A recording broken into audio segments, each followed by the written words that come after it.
Municipalities in the Northwest Province are in serious challenges, and many of them are unable to even pay salaries to their staff. Some of them are unable to deliver services. You talk about sanitation services, you talk about water provision, and many other things. And some of the municipalities in the province are even owing ESCOM amounts sometimes amounting to over R1 billion, such as your Matlosana municipality and many other municipalities in the province, where you'd have a situation where ESCOM would then even threaten that they would switch off the lights at those municipalities.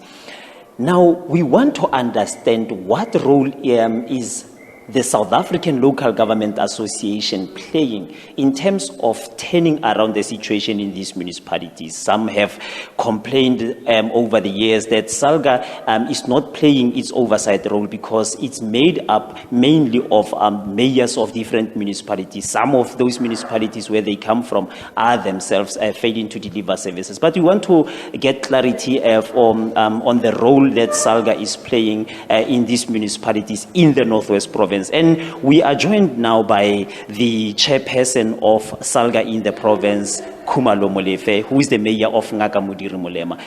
Mayor, what role are you playing as SALGA? Are you playing your role as SALGA to turn around the situation in municipalities? No, thank you very much. SALGA is an employer body. We represent all municipalities.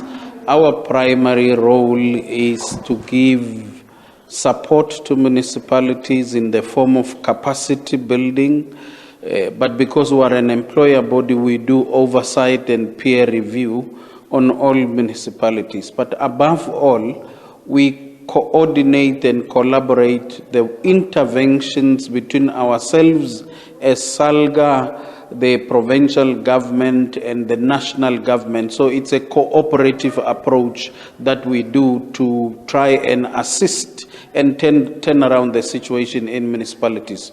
I must confess, it is complex, it is historical, but that is what we have inherited. We are giving it our best.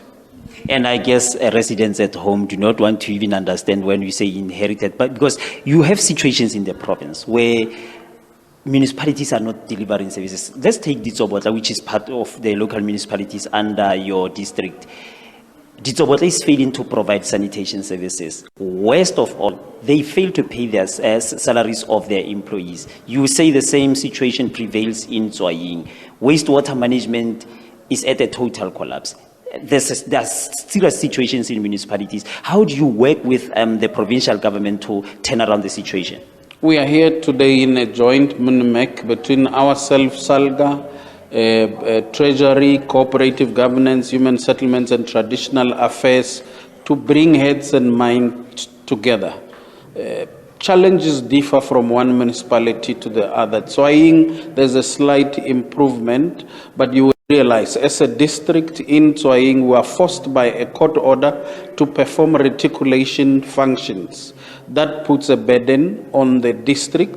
If you go to Ditsobotla, there's a court order again. We must perform what is ordinarily their responsibility to reticulate. That also puts a financial and human capital strain on the district. Over and above that, now they are unable to pay salaries and therefore unable to render services. That's the burden we have, and that is why we are cooperating with both provincial and national departments to say what other interventions can we put in. And I'm happy to say to you that because of this cooperative governance, we have sent the best of the best in Ditsobotla. The former acting HOD of Kokta has been sent to Ditsobotla, and the situation is gradually turning.